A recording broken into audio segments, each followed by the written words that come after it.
I'm Jake Bird, and this is my IRONMAN 70.3.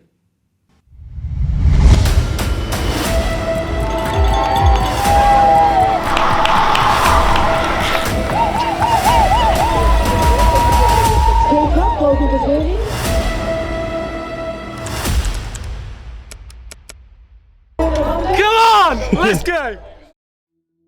So an IRONMAN 70.3 is a 1.9k swim, followed by a 90k bike, and then a 21.1k run, which is a half marathon. So I've got no background in swimming, cycling, or running really. I was at a party on New Year's Eve in Cape Town, got chatting to two guys who said they were doing an Ironman next year. Do you want to do it? And I thought, a couple beers in, you know what? I'll give that a shot. Next day, booked the ticket, and 6 months later, we're here. Just finished the race in Luxembourg. It's been a long old journey to get here. So I was starting as a complete beginner in this whole process, which made the training journey particularly long. I started training properly, I'd say in March. We're currently in July. So it's kind of a 3-4 month period building up to this. Probably enough time, depending on your starting position. It's been 20 hours of training a week in the build-up just because my starting position was so poor. When I signed up to it, I didn't realise that I couldn't swim properly. I didn't realise that riding a road bike and 90 k's is pretty far, and running on tired legs is completely different to going out just for a 10k. The journey sort of started with me getting in the pool, swimming 25 metres, being absolutely gassed the first time, and thinking, what have I signed up to here? Because 1.9k is a hell of a long way. So I went for a swimming lesson, and that pretty much changed everything. And then I went swam open water, and I thought, this is completely different to swimming in the pool. And I had to sort of adapt to swimming with uncontrollable elements. And then with the bike, it's a whole world that I just wasn't used to. So yeah, 2 weeks out, I was pretty nervy. However, I was at a position where I'd put in so much work, I kind of knew I'd be able to finish. Done a 2k swim open water probably 4 or 5 times. And if you're new to swimming, I'd highly, highly recommend it, because it's not about knowing you can do it. If you can do 2k's in a pool, you can probably do 2k's open water, right? Bear in mind that when you're swimming open water, there's people going over you, there's people grabbing your legs, there's people kicking your goggles off. It's absolute chaos. So you want to be comfortable swimming 2k's open water to then add in those variables. You don't know what the current's going to be saying. You don't know how busy it's going to be. You don't know if you're going to be wearing a wetsuit or not, which is the biggest factor. So with the swim, if the water's over 24.5 degrees, you cannot wear a wetsuit. And wearing a wetsuit is like swimming with armbands, to be honest. So I'd done all of my training with either a pool buoy. The pool buoy basically emulates the wetsuit. So it's a little floaty you put between your legs, and it's kind of like wearing the wetsuit. So all of my training had been with that, because I went to see a swim coach. I said my Ironman's in July, and he said July 2026. We're currently in 2025. And I said, no, it's in 2 months' time. And he went, okay, well, you've not got time to learn how to kick. Let's just pray it's a wetsuit race and you can pull yourself along. So we just learned the pull element. So all of my training was with this pool buoy or open water, the wetsuit. On the day we had the briefing, which is the day before the race day, so it was on the Saturday for us. We got into the briefing. I believe they normally announce there and then if it's going to be a wetsuit race or not, because they know the temperatures. But we got in there, they said it was 22.7 degrees and the cutoff's 24.5. So they said, we'll let you know an hour before the race tomorrow if it's going to be a wetsuit legal race or not. At which point my nerves just catapulted through the roof, because I was comfortable finishing the race in a wetsuit, doing the bike, doing the run. It would have been a completely different kettle of fish if I couldn't wear the wetsuit, because I hadn't practiced with it at all, basically. Yeah, I got it. Damn, I remember when you were still humble and modest. So we booked to do the Ironman abroad. which I'd recommend to anybody who's putting any sort of time, effort and money into one of these races. Racing abroad was honestly incredible. I wouldn't change it for the world. So the majority of the spend is on the kit. So the getting abroad part and the hotels, etc. obviously is an additional expense, but in my opinion, completely worth it because it makes it much more of an experience. So luckily one of the boys had a VW transporter, which meant that we didn't have to take the bikes to pieces to travel with them. None of us are mechanics. I'm pretty sure the two of the lads don't even know how to change a puncher. We didn't want to be messing around with taking the bikes to pieces, so they just fit in the back of the van. We drove over via the Eurotunnel through Belgium into Luxembourg to the hotel. It was pretty easy, to be honest. All the European countries. This looks very much like Poland. Yeah. Outside. Yeah. Yes. Yes. See. Right, but I was like, I want to stop. Do you see those two people making out? Yeah. So weird. Alright, Jacob boy. Is this me? That's you. It's close. I'll give her a quick spit. So the whole Ironman experience started on Saturday, where we went to the athlete village to pick up our bib number. I put down that I was a woman by mistake, apparently, when we were submitting the applications. Cool, and now I go this way? Cool, thank you. It says that you are a woman because purple is for women and green is for men. Okay. You can change it after. So they sorted that out. You get a free backpack, which is probably the most expensive backpack you're ever gonna get in your life. You get a free t-shirt and you get given 3 different transition bags. So the transition bags, one is for your bike gear, in which you put your cleats, the streetwear bag. helmet, which you have to put a sticker on, your sunglasses, any nutrition. You get a running bag, which you put anything you need for the run in, and then you get another bag, which is white, which is for your street clothes, which is basically anything you want to wear after the race. We stayed in the tri-suit, so I don't necessarily think you need to pack that one. Well, according to that guy, you've been vastly underprepared. These are so hard to... yeah, please. I'm trying to figure out if you drop the bike first, you drop it at the start. If you drop the bike at the end, you drop it because it goes, it's an extra like 300 meters and then 300 meters.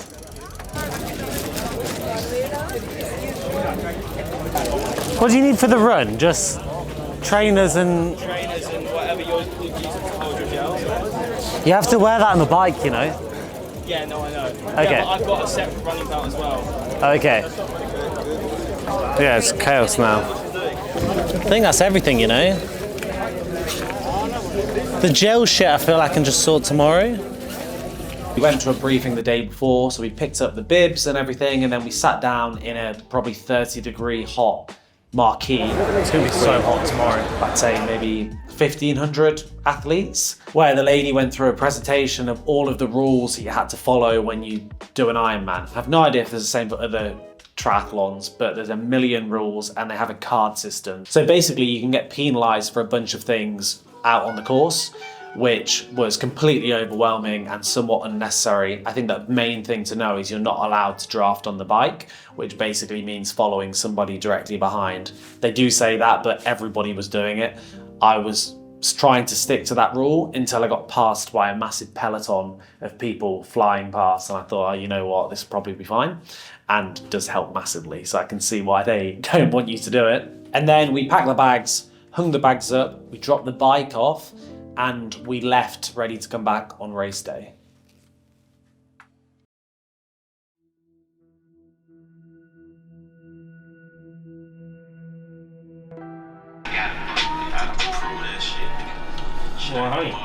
The alarm went off at 4:30 a.m, which gives me shivers now, even saying it again. I slept terribly as well because I kept on thinking I had to get up because I didn't want to miss the race. Tried to keep the fluids up a little bit, and then we drove to a shuttle bus which took us to the start of the race course. So they recommended we didn't leave any nutrition on the bikes or in the bags the night before because it was so hot and nobody wants a hot gel on race day or hot liquids, to be honest. So we took those in the morning, we went into the little transition area and we packed our bikes and the bags with whatever we needed for race day.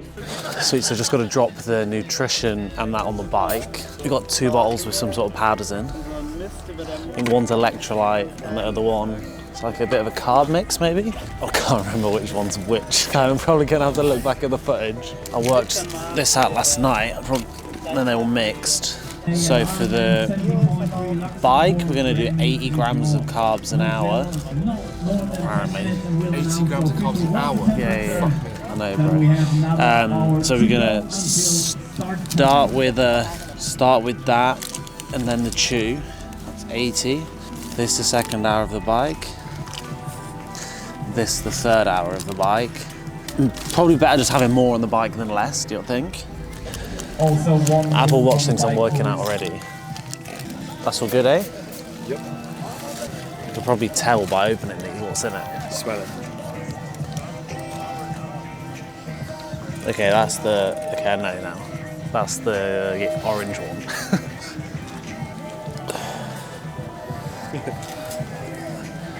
Oh, I need to put the bike computer on.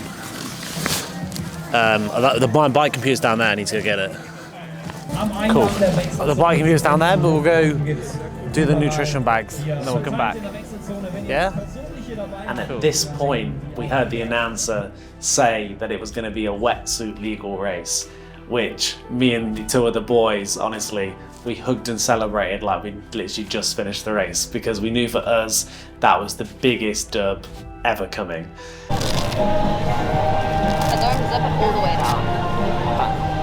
Let's do that. Learning things just before race day. Perfect. Prepared. Stretch? No. I'm gonna stretch it. I'm not stretched.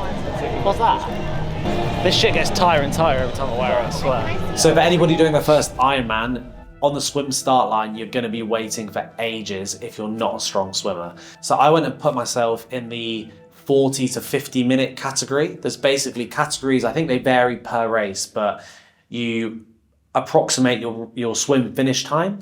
So I put myself in the 40 to 50 bracket because I knew in training that I'd be happy with maybe a 45-minute swim because you kind of don't know what the current's going to be saying, how chaotic it's going to be. But between getting there at 7:50, I think my swim start time started at 8:28. So you stood around for a good 40 minutes whilst the Icelandic clap happens and they play this like pumping music which puts your heart rate at about 150 before you've done anything.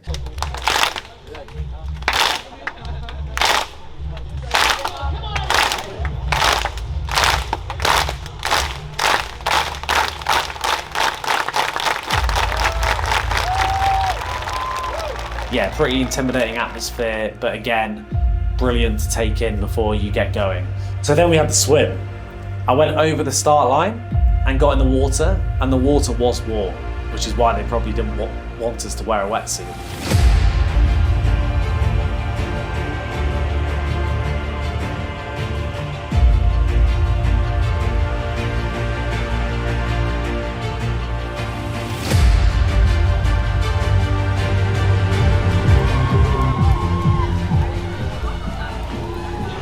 Yeah, good boy. Yeah? 39 minutes. Good. Wow, that's fast. Good for me. Yeah. So many breaststroke people though. Yeah? Kicks in the face. Yeah, How you feeling for the cycle? yeah, fine bro. Yeah? Yeah, I'll follow.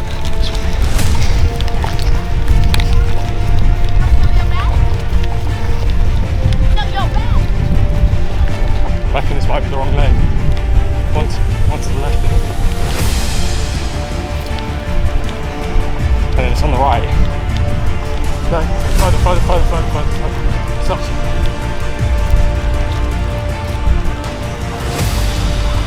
Right, let's go, boy.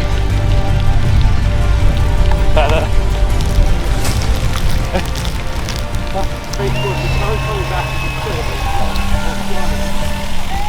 Found my transition bag and put my cycling stuff on. I think my transition time was 6:30, so not a bad time, to be honest. So when I got into the transition area, I saw one of the other boys that we're doing the race with was already in there. He beat me on the swim by a minute, which made me do the transition as quick as possible because I wanted to go out and ride a bit of the course with him. So then it was onto the bike. The bike is 90 Ks. In Luxembourg, the course is 30 Ks completely flat. And then it's about 40 Ks of rolling hills. And the last segment is flat as well. Our climbs might not be the best, we might struggle. So let's try and go as fast as possible on this first 30K. And we were absolutely flying. I think we finished 30Ks with an average of 32 kilometers an hour, which when you're going for a 3:15 bike time was amazing. And then we approached the first hill. So I powered through the first climb, and you've got some guys absolutely flying past. And this is the thing. Your start time starts when you cross the swim line. So it's not really a true representation of just because someone overtakes you doesn't mean that they're doing a better time than you necessarily, because they may have started at a different time, but you see some crazy bikes flying past. I'm talking 10 to 25 grand setups, aero helmets, the works. So all in all, the bike felt amazing. I felt so strong. The last 10 to 20K, I just pushed pretty much as hard as I could with the setup that I had. And I was really happy with the bike time, which was 2:55 when I was going for a 3:15, so it felt great.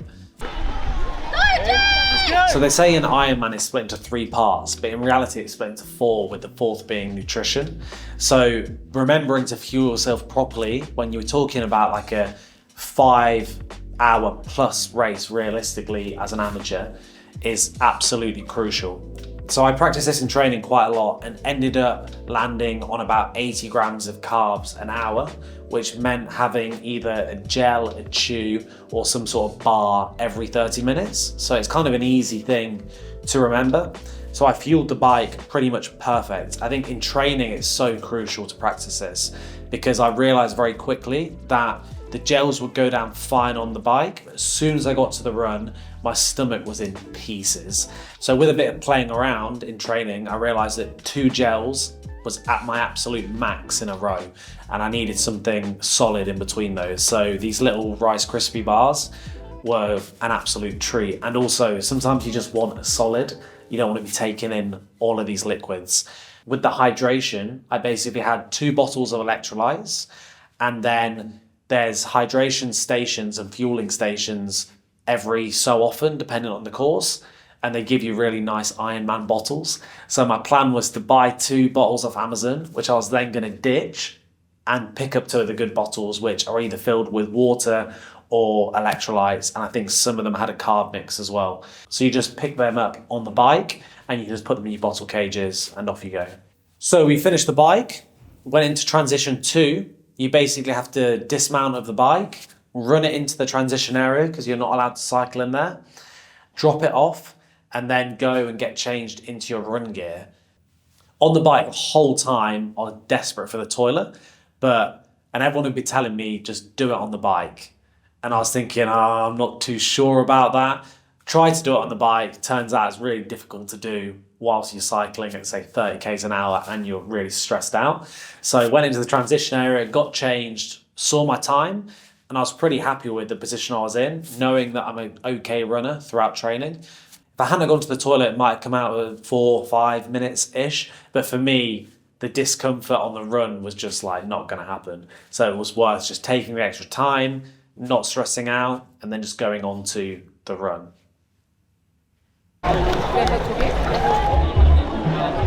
The run, by the way, is my absolute strength. I realized throughout this 4-month training period that I'm an extremely strong runner.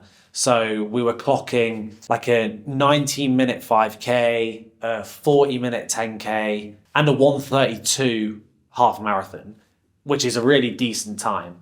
So the run course in Luxembourg was 3 laps of 7K. So basically every time you go to a certain point, they give you a little bracelet which determines which lap you're on.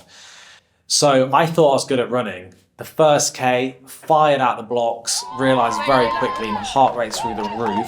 It's boiling. I'm so burnt from the sun. and it feels kind of like my legs don't work anymore.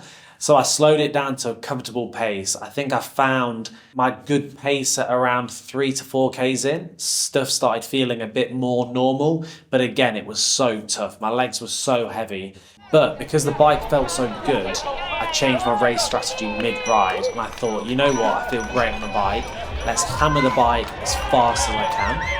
And that gives me so much time on the run. Even if it's the worst run ever, I've got 2 hours 15 to do a half marathon. So I already had an Apple Watch Ultra coming into this whole Ironman training. I'd never used it in the triathlon mode until yesterday. So everything was going smoothly. You click a button to go to the transition, to go to the bike, to go to the run.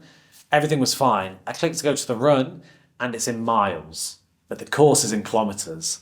And I've not got any mental capacity to work out what my pace is in miles per hour versus kilometers per hour. So I have no idea how fast or slow I'm going. It feels like I'm going so slow.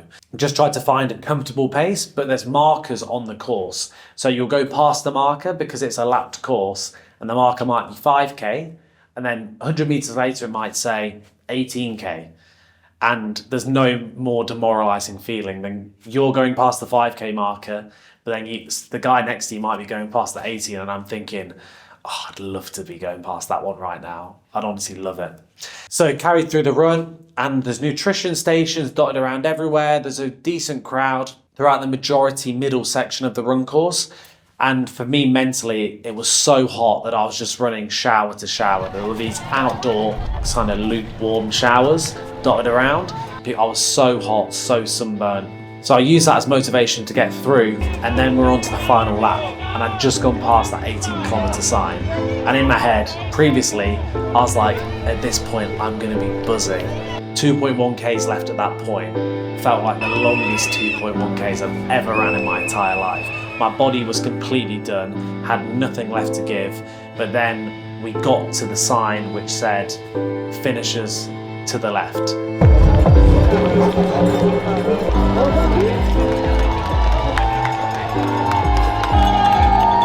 And we run down that red carpet and the feeling was honestly immense.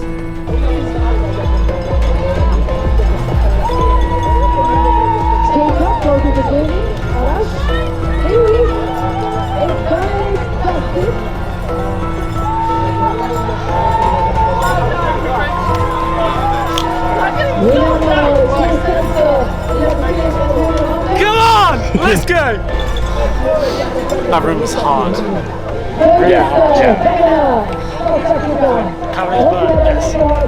Like 8,000. 5.5. That's still low.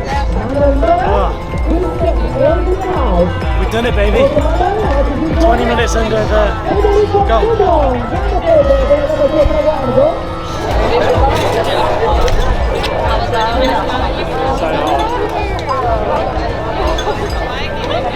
You did it! You did such a good time! You finished like an hour ahead.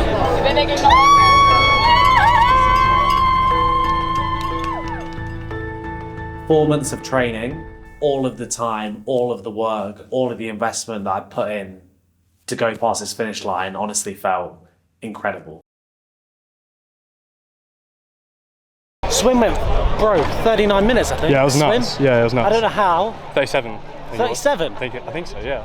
And then T1, because that went well, I just made sure I was dry, and then caught Josh. I think he was like a minute faster. I don't know if he ran out of the water though or not. But I caught Josh in the transition, then was with him for the first hour of the cycle. Then it's like getting, bro, so hilly. Really? Yeah, it's so hilly. I was like, anyone with a better bike than me can overtake me. But Well, that's it. if not, no chance. Oh yeah, T2. I was dying for a piss, but couldn't bring myself to piss myself. Yeah. So I just did it in T2, and then the run. But yeah, bro, 6 hours was the goal, and It was nuts. how was it? Yeah. You too.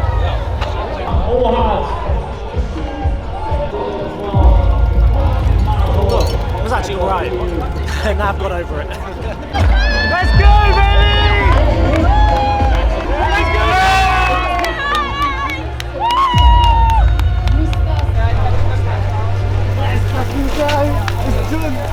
Bro, you fucked it with that.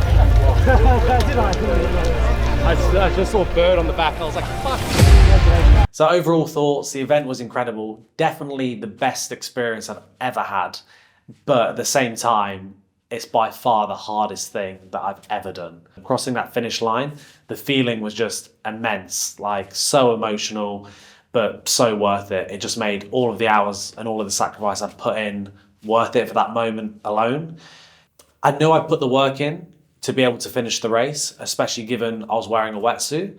However, finishing the race in 5:33, which put me in the top 40% of athletes, was something that I just didn't expect at all. And the time's only going to get better for the next one. So if you're thinking about doing an Ironman 70.3, I definitely recommend it. Just be prepared to make sacrifices along the way to be able to cross that finish line. I'm Jake Bird, and this is my Ironman 70.3.